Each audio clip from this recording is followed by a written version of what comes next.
Profesor Marco Antonio Mesagil, bienvenido a librosperuanos.com. En esta ocasión la entrevista es por la publicación de su libro ¿Por qué la educación en el Perú es un fracaso? El mito de la calidad y la equidad educativa en el Perú. Lo primero que llama la atención en su texto es, una vez hecho la lectura conveniente, la conclusión a la que uno puede arribar. Y vamos a repetir esta conclusión, que es una conclusión personal, que se deduce del texto. La educación en el Perú es un fracaso, un fraude y una estafa, porque no puede haber calidad ni equidad con una minoría plutocrática que vende el país al mejor postor extranjero, y requiere de una masa de ignorantes y súbditos que no reclamen ni exijan cultura. La revolución educativa requiere de una revolución política que cambie de sistema político y económico. Sobre esta base de esta conclusión, permítame hacerle una primera pregunta. Usted expresa con precisión que el Perú vive la situación paradójica de ser rico materialmente y pobre espiritualmente, por la expoliación de su plutocracia y el saqueo imperialista extranjero. Estas fuerzas han hecho que la educación sea un mito y un fracaso. O sea, como dijo Galeano, somos pobres espiritualmente porque somos ricos materialmente. Nuestra propia riqueza nos condena. Entonces le preguntamos, ¿sugiere usted acaso que la revolución educativa verdadera requiere de una revolución política nacionalista? Ante todo, muchísimas gracias por la invitación, señor Gustavo. Yo pienso que, dada la crisis educativa que vivimos, profunda, que viene arrastrando desde siglos pasados, desde la independencia misma, y podríamos decir también desde la misma conquista, yo pienso que si no hay una voluntad política, no va a haber un cambio verdadero, un cambio estructural de nuestro sistema educativo. El Perú nunca, desde el punto de vista político, nunca hubo una voluntad, ¿no? Una voluntad de poner al servicio del Perú, a su desarrollo, a la educación de la gran mayoría, para de este modo despegar el desarrollo de nuestro país. Nunca hubo de ningún partido político, salvo raras excepciones. Yo considero, en mi modesta opinión, el general Juan Velasco Alvarado tuvo esa iniciativa. Sin embargo, por la misma presión, ¿no?, de esta estructura, ¿no?, que viene diseñado desde la misma conquista, no se ha podido romper ese sistema, esa estructura. Entonces yo pienso que, de todas maneras, si nosotros queremos una transformación de la educación que ponga al servicio de la gran mayoría y al desarrollo del país, tiene que haber desde la política. Perfecto. Su libro está escrito con mucha fibra, con mucha pasión. Se nota que usted es un maestro de vocación. Y en su primer capítulo se afirma que el Perú nunca tuvo una verdadera educación.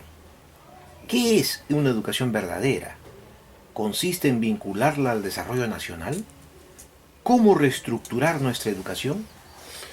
Sí, entiendo que la educación se mide en la práctica, en el desarrollo de la persona humana y del país. En un país como el nuestro, donde hay grandes brechas de desigualdad, del acceso a los servicios de la salud, de la educación, de los beneficios económicos, donde la gran mayoría aún vive como en las mismas condiciones de la etapa colonial, ¿no? O peor, la esclavitud está hoy en día disfrazada, ¿no? Gente que lamentablemente no puede tener un nivel remunerativo que le pueda permitir tener acceso a esos servicios básicos. Entonces, estamos prácticamente condenados a seguir subsistiendo de esta manera. Yo pienso que la educación en el Perú, hay varios niveles de educación en el Perú. Hay educación de clase A, excelente, pero a la que solamente tienen acceso una minoría. Pero la gran mayoría, que es un 90%, están en una educación en pésimas condiciones, precarias condiciones, infraestructura, profesores con sueldos realmente que no les permite vivir en condiciones humanas. A propósito de lo que usted está mencionando en este momento, ¿qué opinión le merece a usted que el actual ministro de Educación del gobierno de Kuczynski esté más preocupado por el éxito de la organización de los Juegos Panamericanos en vez de desterrar esas escuelas hechas de calamina y de triple A que están en la periferia de Lima, para no hablar ya de los Andes? Mire, para mí no es una sorpresa, no me llama la atención esta actitud de los políticos, ni de los últimos años, que simple y llanamente han tratado de paliar, ¿no?, la situación. No puede haber un cambio sistemático, estructural de nuestra educación, ni siquiera mejorando el sueldo de los maestros. Es estructural. Tenemos que ver, por ejemplo, la familia, los medios de comunicación, la salud. ¿Cómo puede haber una calidad de educación cuando de 3 niños de 5 años para abajo sufren desnutrición crónica? A eso quiero Tienen llegar. anemia. Efectivamente. Entonces nosotros, así, contáramos con maestros de Finlandia, de Corea del Sur, que hoy están en el primer puesto en el ranking mundial, fracasaría su labor educativa. ¿Por qué? Porque la educación es un conjunto de factores. Realmente que sí. Estamos a 6 años del bicentenario del Perú. ¿Cree usted que esta sociedad neoliberal globalizada, cuyo dios es el dinero, nos permitirá acabar con los salarios ominosos de los maestros, el más de 1 millón de niños que trabajan y no van a la escuela, los colegios con calamina y triple A que hay en Villa El Salvador y en los Andes? Definitivamente que no, porque nosotros estamos subordinados, estamos a merced de las reglas de juego de los grandes países poderosos, ¿no? Ellos son los que ponen las reglas de acuerdo a la hegemonía política, militar, cultural que quieren imponer en el mundo. Y nosotros los países pequeños no contamos para eso. Claro. Y si algún día nosotros queremos sí, realmente ser democráticos o soberanos, de alguna manera tendríamos que trabajar mucho, como lo decía, cambiando nuestra educación y poniendo al servicio de las causas del país, ¿no? ¿Cree usted que la utopía Educación para Todos, que es uno de los títulos de su libro, es realizable bajo la imposición de un modelo económico pragmatista utilitarista que incentiva el lucro, el afán de poder, el consumismo, el hedonismo, la mitificación de la tecnología, la vida alienante y acéfala? ¿Esto hace posible la educación para todos? Entendamos que la educación podemos ver desde diferentes ángulos. Por ejemplo, habría que preguntarnos para qué estamos educando. Si la gran macroestructura nos impone un tipo de educación, sabrán por qué nos están imponiendo esa educación. Por ejemplo, se puede decir que es una buena educación educar que los alumnos aprendan a manejar computadoras, ¿no es cierto? Porque forma parte de este engranaje del sistema global, que sean pues buenos trabajadores, excelentes trabajadores, pero al fin de cuentas seguimos siendo un país subordinado, un país que sigue vendiendo sus recursos, sus riquezas a las otras grandes potencias, ¿no es cierto? Y nosotros seguimos condenándonos a que nuestros recursos algún día se agotarán. ¿Y de qué viviremos? Y seguiremos trabajando, seguiremos viviendo de trabajadores, peones, así como es el caso de Chile, por ejemplo. Chile invierte su economía a una diferencia de que ellos invierten $200 y nosotros invertimos $1, $2 en Chile. ¿Qué vendemos en Chile? Cuestión de gastronomía, pollos a la brasa, ceviche, mientras que ellos acá instalan sus bancos, sus aeropuertos, sus transportes aéreos, ¿no?, grandes mercados, Entonces, y encima pagando sueldos un poco denigrantes a los trabajadores peruanos. A propósito de ese aspecto, nosotros en el Perú no exportamos mano de obra calificada, sino mano de obra no calificada, elemental. Y encima de eso nos damos el lujo de permitirnos el éxodo de los talentos. Así es. Nuestros genios están fuera, Así es. porque aquí no hay ninguna política que los cobije. Así es. Y por lo tanto tienen que desarraigarse del país y entregar su conocimiento, su talento, su gran inspiración a otras potencias. ¿Qué opinión le merece usted? Es más, los pocos talentos que tenemos nosotros en la ciencia, arte, literatura, en el mundo empresarial, han tenido que escaparse del sistema educativo. El sistema educativo acá en el Perú, podríamos asegurar que impide el desarrollo del país. No forma esta calidad de profesionales que el Perú requiere, científicos. No tenemos escuela de ciencia, no tenemos maestros de ciencia. Entonces, ¿qué hacen los jóvenes talentosos? Tienen que emigrar. Allá se convierten en astronautas, allá se convierten en científicos, allá le dan su valor, mientras que acá no. Chicas, por ejemplo, jóvenes que sobresalen en natación, en deporte, no salen de los colegios. Hablo de los colegios del 90% nacionales, donde no cuentan con piscinas. Chicos que ganan en ajedrez. Esos niños no aprenden en colegio, porque en colegio no enseñan ajedrez.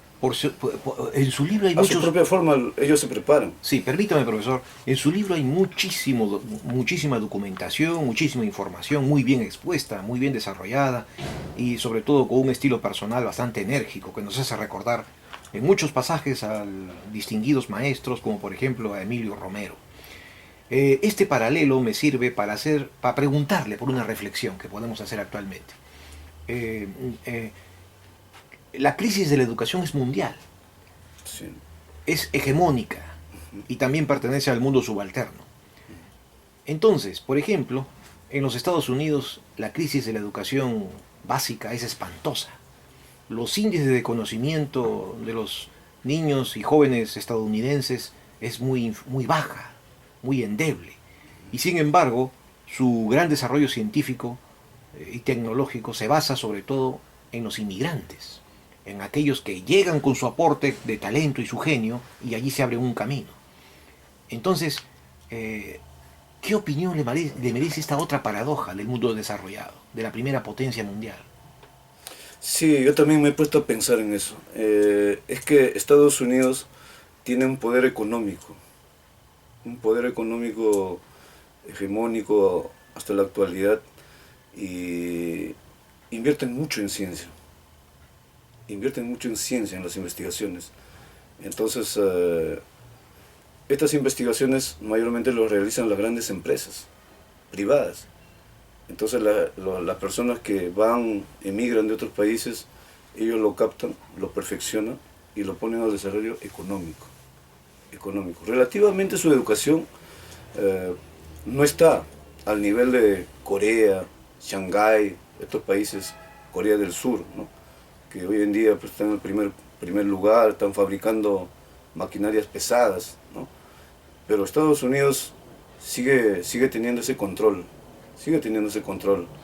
porque como le vuelvo a repetir, tiene mucha inversión. Ahí sus universidades enseñan premios Nobel, ¿no es cierto? Los grandes científicos. Claro, como usted dice bien, efectivamente el poder económico de esta primera potencia mundial le permite atraer a los grandes genios. Sin embargo, en su libro también usted incide en los ínfimos porcentajes de dinero en las universidades peruanas que se destina a la investigación científica.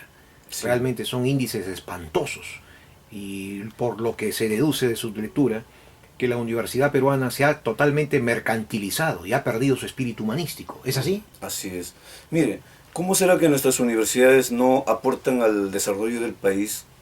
Que Michael Porter en CADE 2010 decía que en el Perú no existía el crecimiento económico que tanto, ¿no? Como que con tanta algarabía anunciaban los gobiernos, ¿no?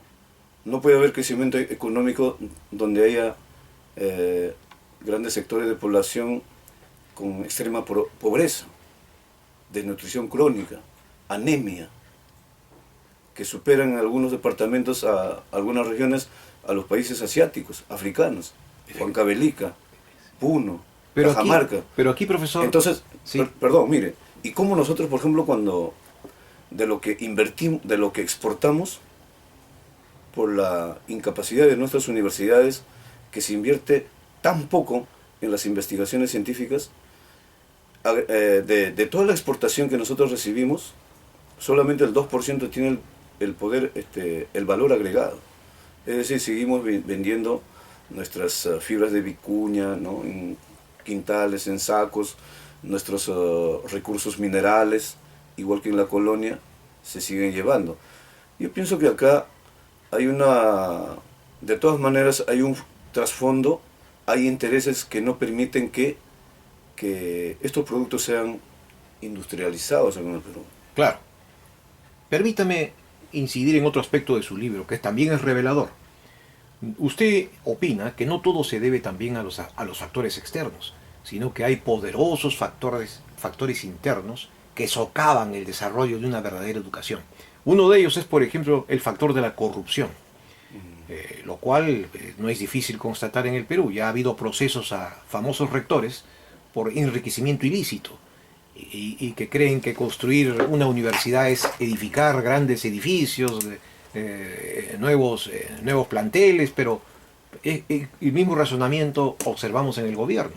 Creen que combatir la pobreza es poniendo luz, agua y desagüe, y se olvidan de lo fundamental, que es la educación, como usted revela en su texto. ¿Qué opinión le merece?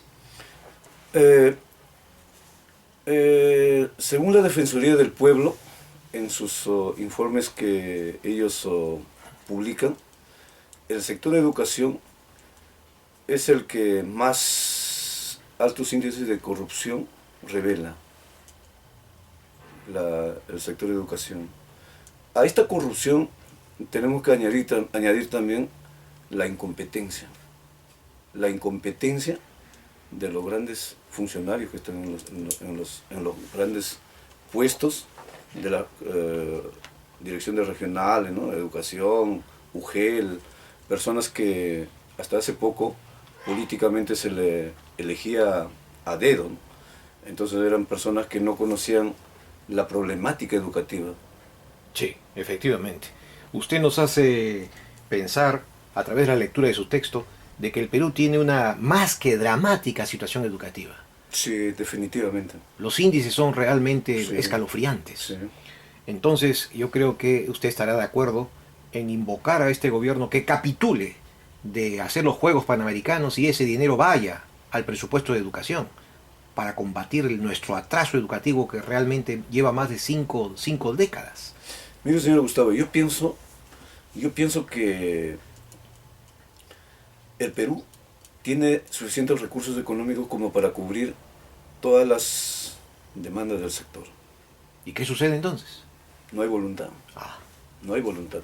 Y sin tocar los Juegos Panamericanos, sí se podría cubrir con esos gastos, con esa inversión que tan clamorosamente requiere nuestra educación. Pero no hay voluntad. a propósito de voluntad, cuando en su libro indaga sobre la génesis de la crisis educativa, señala desde la conquista española hasta la globalización y la revolución informática. Pero ¿no cree usted que nuestra plutocracia, dueña de los medios de comunicación, al imponer la llamada televisión basura, ratifican su infame incapacidad de conducción, destruyendo el ethos y la educación en el país? Sí, yo veo con toda claridad que en el Perú, comparando con otros países europeos, ¿no?, o de acá de América Latina, por ejemplo Chile, México, en el Perú nunca hemos tenido una clase dirigente capaz. El mismo ilustre pensador, ¿no?, historiador, el escritor Ribagüero decía que la clase aristocrática había fracasado en la conducción de nuestro país. No tenemos a nuestra, que hoy llamamos la clase, la derecha bruta y, bruta y achorada, aún no ha salido de su mentalidad retrógrada, lleno de prejuicios, racismo, grandes problemas de conocimiento de nuestra realidad nacional, que siempre han tratado como si no fuese parte de ellos. ¿Mm? Otro aspecto de su libro es que nos permite tomar el pulso al cadáver de la educación peruana, cuando vemos que la calidad y la equidad educativa en el Perú son un mito. Tenemos un ejército de docentes sin vocación de maestros, que estudiaron pedagogía como última opción. ¿No cree usted que esto ha sucedido porque nos hemos convertido en vasallos y súbditos del imperio del dinero, el cual es el disolvente de todo valor? Por ejemplo, en la docencia, ¿por qué he puesto como título el magisterio en el Perú es un refugio de la incompetencia, de la mediocridad? ¿Por qué? Porque esto es un trasfondo, tiene un trasfondo social. Hay muchos jóvenes provincianos, ¿no?, que quieren hacer una carrera profesional. No pueden medicina, no pueden derecho, ingeniería. Ante esta situación, ellos escogen, por la misma situación económica, la carrera docente, que es una carrera fácil, acá en el Perú. Alguien dijo en una columna que sacar un título profesional era más fácil que sacar un brevete, ¿no? Incluso los grados de maestría y doctorado. Hay poca exigencia, no tenemos unos mecanismos de control de calidad. Universidades que funcionan, sabe Dios cómo, pero no hay control. No sabemos cómo están enseñando. Cierto, cierto. Y tampoco no hay esa exigencia de selección, como ocurre, por ejemplo, en Corea del Sur. Ahí los profesores, uno de los requisitos para ser profesor es que el postulante debe haber ocupado el primer puesto en secundaria. Y para ser profesor, para entrar a un aula, tiene que haber hecho una maestría pagada por el Estado. Y en España también. Claro, y el profesor tiene un status quo muy por encima de las demás profesiones. Sí, porque claro, evidentemente, eso también se refleja en el hecho paradójico de que, por ejemplo, Alemania tiene apenas 25 universidades y es una potencia industrial y cultural. Tiene más de 200 universidades. Y somos una recua de ignorantes que no podemos avanzar en la educación con énfasis. Porque en su libro, usted habla del sistema educativo peruano que se ha convertido en un instrumento para fortalecer la dependencia a favor de una minoría plutocrática. Sí. ¿Una educación para la liberación exige otro sistema económico-político?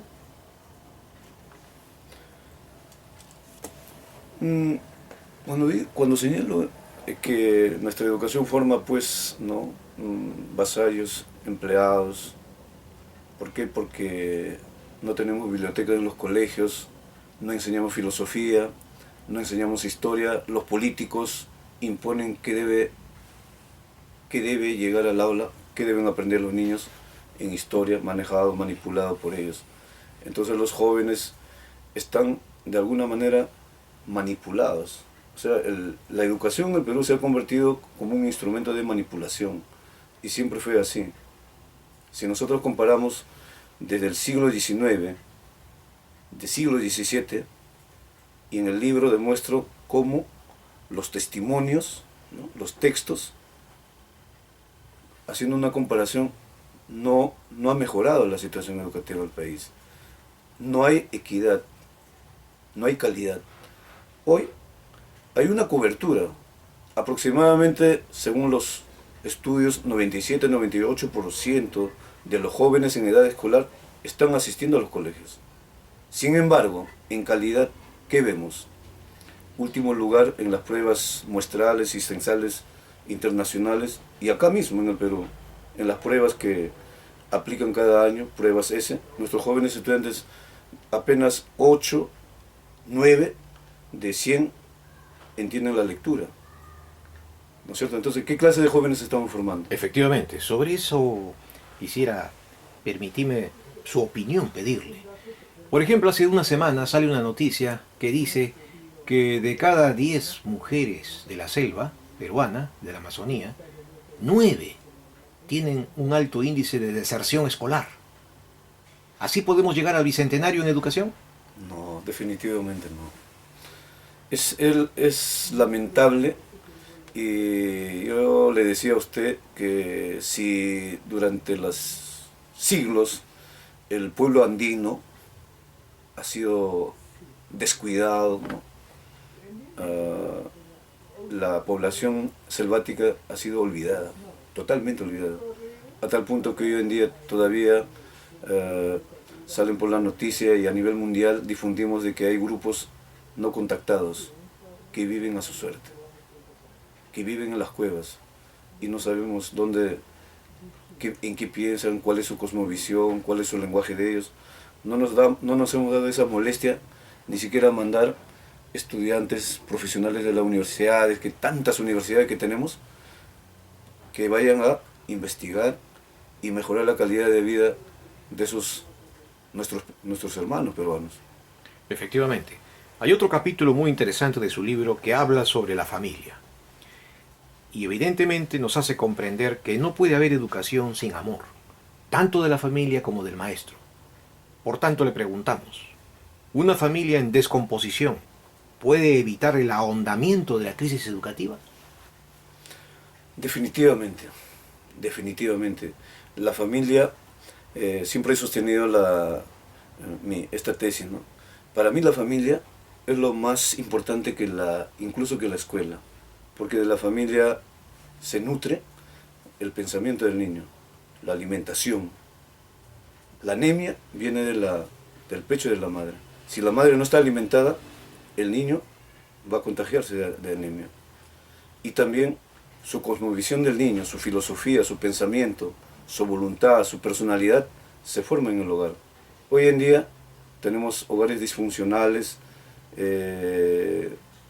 embarazos precoces, jóvenes de 13, 14 años ya son mamás, un joven de 15, 16 años tiene diferentes hijos, ¿no? Y no asumen con sus responsabilidades. ¿Cómo crecen esos niños? No conocen el amor. Y el amor en los últimos años ha cambiado de significado. Ya no es el amor que nosotros le dábamos hace décadas atrás, ¿no?, a la mujer. El amor lo que dignifica al ser humano. Hoy en día, por la influencia de los medios de comunicación, nuestros jóvenes en los colegios crecen con un concepto muy distorsionado del amor, que raya con el erotismo, ¿no?, con el sexismo. Sí. Finalmente, ¿qué invocación haría usted a un Estado frívolo que se hace de la vista gorda ante la desintegración de la educación en el Perú? Recojo la palabra de nuestro amigo ilustre filósofo Ricardo Paredes, de que el día que los peruanos realmente, nosotros los peruanos, que amamos nuestro país, que trabajamos aquí, ¿no?, realmente conduzcamos este país, nuestro país, por fin podríamos recoger todos estos problemas y tratar de solucionarlos desde sus raíces. Pero ¿cómo? Si nosotros ni siquiera políticamente somos capaces de elegir a nuestros gobernantes. ¿Cómo está la política? Entonces elegimos a personas no idóneas, más preocupadas en sus intereses económicos, políticos de ellos, y la educación prácticamente no les interesa. Es más, a ellos les conviene que la gente, que la gran mayoría, esté entretenida con los medios de comunicación, llamada la televisión basura, la prensa sensacionalista amarilla, ¿no?, y no preste su atención a los grandes problemas, porque tampoco la educación no contribuye a eso. En nombre de librosperuanos.com, doctor Marco Antonio Mesa Gil, le damos las gracias. Muchísimas gracias, señor Gustavo.